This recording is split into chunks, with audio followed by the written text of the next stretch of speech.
और देखते हैं सैटेलाइट सिस्टम क्या होता है। सैटेलाइट का मतलब आप सब जानते होंगे, उपग्रह प्रणाली।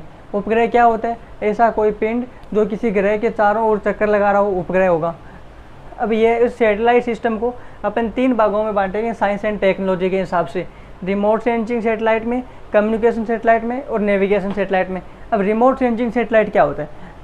सुदूर संवेदी उपग्रह। सुदूर संवेदी में क्या होता है कि ऐसा कोई पिंड, व्यक्ति या फिर कोई वस्तु जिसके संपर्क में जाए बिना उसके संबंधी जानकारी प्राप्त करना ही सुदूर संवेदी कहलाता है। अब सुदूर संवेदी में क्या होता है, इसके लिए ये क्या कैसे काम करेगा? ये तरंग, यांत्रिक तरंग और इलेक्ट्रोमैग्नेटिक वेव की वजह से काम करता है।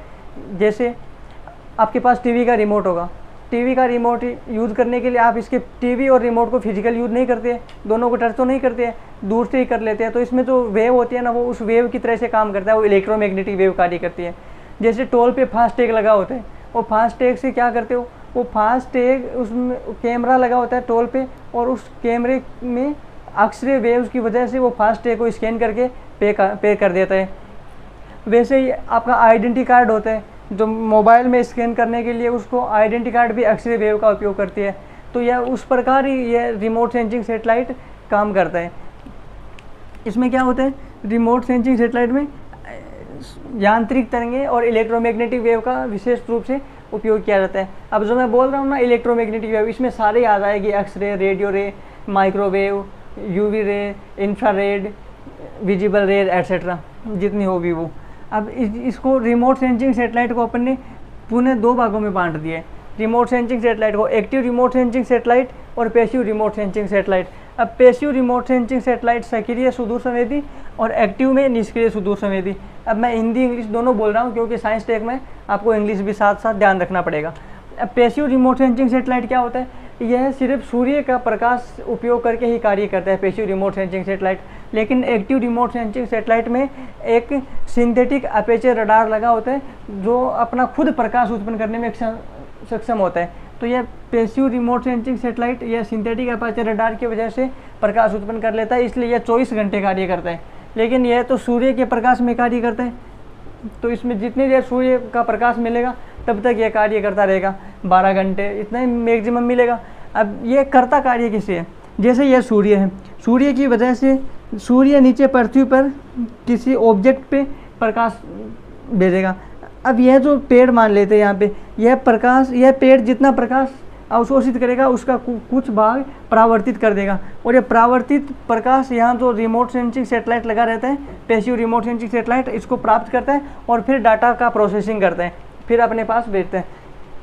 वैसे ही यह, लेकिन इसमें क्या होता है, पैसिव रिमोट सेंसिंग में एक मीडिएटर की तरह कार्य कर रहा है यह पेड़, लेकिन इसमें कुछ नहीं होता है, मीडिएटर की आवश्यकता नहीं होती है। यह पैसिव रिमोट सेंसिंग सैटेलाइट है, एक्टिव रिमोट सेंसिंग सैटेलाइट है, और इस एक्टिव रिमोट सेंसिंग सैटेलाइट में सिंथेटिक अपर्चर रडार लगा होता है। यह सिंथेटिक अपर्चर रडार क्या होता है, प्रकाश उत्पन्न करता है, पृथ्वी पे जो किसी ऑब्जेक्ट पे भेजता है और वापस उस ऑब्जेक्ट के द्वारा परावर्तित प्रकाश को ग्रहण करते हैं और डाटा का एनालिसिस करते हैं। अब यह होता क्या है, पैसिव रिमोट सेंसिंग सैटेलाइट को भी अपने 4 भागों में बांट दिया होता है, ओशियन सेट, स्कैट सेट, कार्टोसेट और रिसोर्स सेट।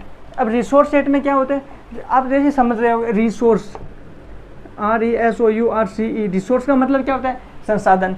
इसका मतलब रिसोर्स सेट संसाधन उपग्रह है, संसाधनों का प्रबंधन करने के लिए, भूमि के अंदर खनिजों की जानकारी रखने के लिए, जल की जानकारी रखने के लिए, एटसेट्रा के लिए, इस प्रकार की जानकारी रखने के लिए रिसोर्स सेट का उपयोग किया जाता है। उसके बाद क्या होता है, कार्टोसेट, CART, कार्टोसेट का उपयोग किया जाता है अपने कार्टोग्राफी के लिए उपयोग करते हैं, CARTO,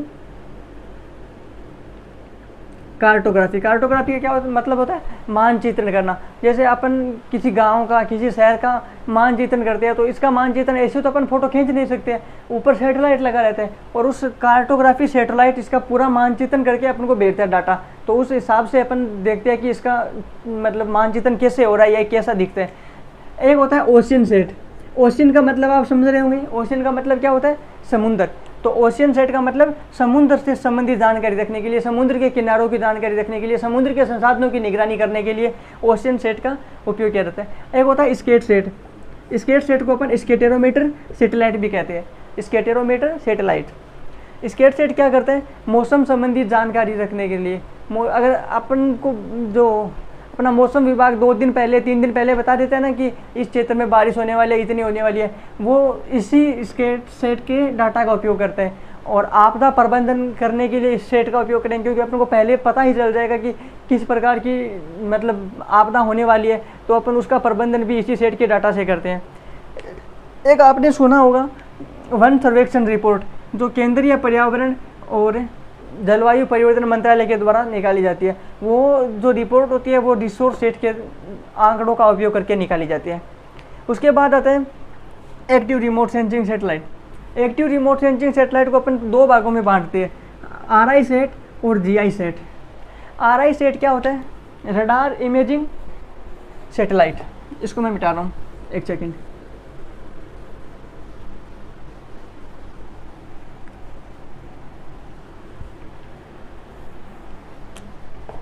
यहाँ देखो, एक्टिव रिमोट सेंसिंग सेटेलाइट।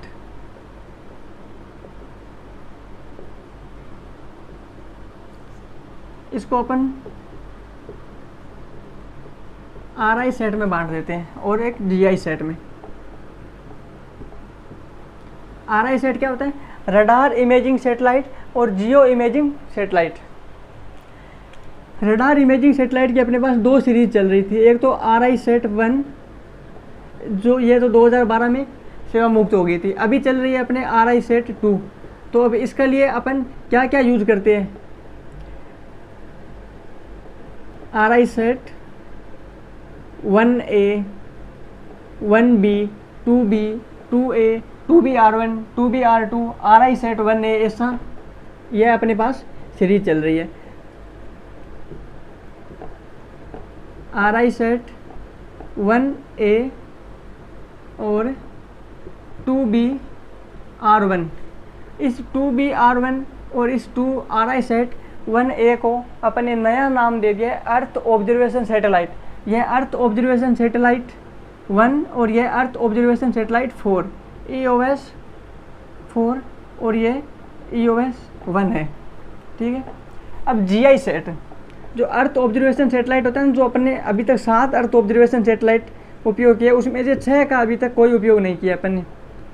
ये EOS 2 और EOS 5, यह अर्थ ऑब्जर्वेशन सैटेलाइट है ना, इसका इन दोनों को मिला के इस GI सेट का नाम दिया गया। क्या हो सकता है? जैसे अपन ने पहले देखा था ना, एक्टिव रिमोट सेंसिंग सैटेलाइट के क्या क्या उपयोग हो सकते हैं, पैसिव रिमोट सेंसिंग सैटेलाइट के अलग अलग क्या क्या उपयोग हो सकते हैं, उन्हीं सारे उपयोग को एक साथ अपन करके देख लेते हैं। इसका उपयोग किस लिए करेंगे?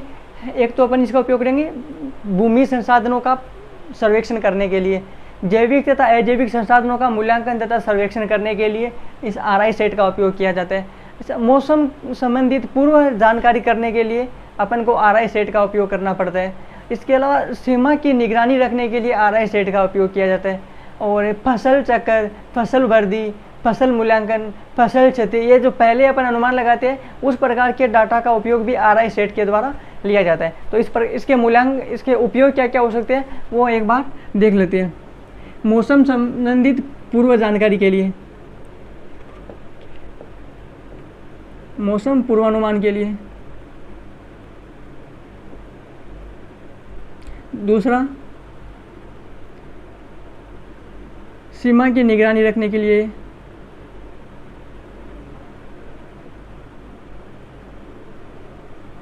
सीमा की निगरानी रखने के लिए।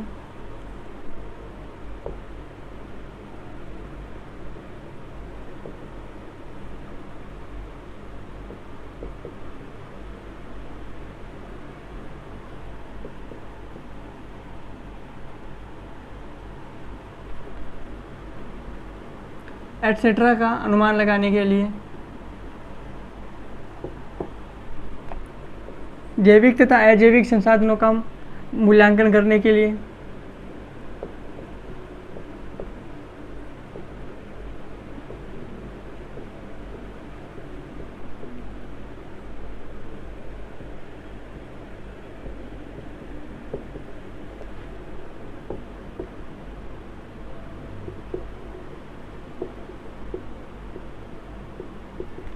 ठीक है, RI सेट के उपयोग। अब इस RI सेट के अलावा या RSS के अलावा एक मेगाट्रोपिक उपग्रह और होते हैं। वो भी इस आरएसएस का एक पार्ट होता है, जो एक्टिव और पैसिव के अलावा एक मेगाट्रॉपिक्स होते हैं। मेगाट्रॉपिक्स ये क्या होते हैं? उष्णकटिबंधीय क्षेत्रों में बादलों का निर्माण करने के लिए, इस बादलों का निर्माण संबंधित इस जानकारी रखने के लिए इसका उपयोग करते हैं। उष्णकटिबंधीय क्षेत्रों में बादलों के निर्माण तथा जल चक्र के लिए इसका उपयोग किया जाता है। अब उष्णकटिबंधीय क्षेत्रों में बादल का निर्माण कैसे होता है, ये थोड़ा ज्योग्राफी आ रहा है, लेकिन फिर भी मैं बता देता हूँ। जैसे यहाँ है क्षोभ मंडल। क्षोभ मंडल की ऊंचाई क्या होती है? 8 किलोमीटर, या ऐसे रहेगा तिरछा, और इधर आएगी 18 किलोमीटर। अलग अलग क्यों है? क्योंकि ध्रुवों पर 8 किलोमीटर होता है और विषुवत रेखा पे 18 किलोमीटर होता है। अब इस क्षोभ मंडल का ऊपरी भाग आता है ना, यह क्षोभ सीमा, यहाँ पे अपन पृथ्वी का धूल कण, मिट्टी के कण, अगर कोई भी जो कचरा होता है ना, वो इस पर यहाँ एक परत का निर्माण कर लेता है। और नीचे जो टेम्परेचर बढ़ेगा अर्थ पे, तो भाप होगी वो ऊपर उठेगी, और यहाँ यह परत होगी, तो ये इस परत का निर्माण और इस भाप का दोनों का यह मिलन हो जाएगा। परत ऊपर जाने नहीं देगी, इसका भाप परत बना लेगी, तो और ये भाप ऊपर जाके यहाँ बादल का निर्माण कर लेती है। इसी प्रकार यहाँ बादल बनते हैं और अपने पास बारिश होती है। अब यह तो अलग टॉपिक था, इसको छोड़ो और अपन आते हैं मेगाट्रॉपिक्स पे। मेगाट्रॉपिक्स क्या होता है कि उष्णकटिबंधीय क्षेत्रों में बादलों का निर्माण तथा जल चक्र के जानकारी रखने के लिए मेगाट्रॉपिक्स का उपयोग किया जाता है। और जो अभी मैंने आपको लास्ट बार पढ़ाया था RLV, जो 2023 में अपने पहली बार अगर किसी भी रीयूजेबल लॉन्चिंग व्हीकल का उपयोग किया गया था, तो इस मेगाट्रॉपिक्स पे किया था, और ये अपना सफल परीक्षण हुआ था। इसको छोड़ने के बाद पुनः अपन ने पृथ्वी के वायुमंडल में प्रवेश करवाकर इसको अरब बंगाल की खाड़ी में गिराया गया था। तो जो अपना एक सफल परीक्षण था, और यह किसी RLV की दिशा में किसी देश के द्वारा किया जाने वाला पहला प्रयास भी था। अब अपन का आज हो गया रिमोट सेंसिंग सेटेलाइट, और आगे कंटिन्यू करेंगे अपन नेक्स्ट वीडियो में कम्युनिकेशन सेटेलाइट और नेविगेशन सेटेलाइट। इस प्रकार 2 या 3 वीडियो में साइंस टेक की ये स्पेस टेक तो कंप्लीट हो जाएगा। उसके बाद आप बता देना कौन सा करना है। मैं नैनो टेक या फिर एनर्जी टेक्नोलॉजी स्टार्ट करने का प्लान कर रहा हूँ। अगर आपको कुछ स्टार्ट करवाना हो इसके अलावा, तो आप कमेंट बॉक्स में मुझे बता सकते हैं। धन्यवाद, आज के लिए इतना ही।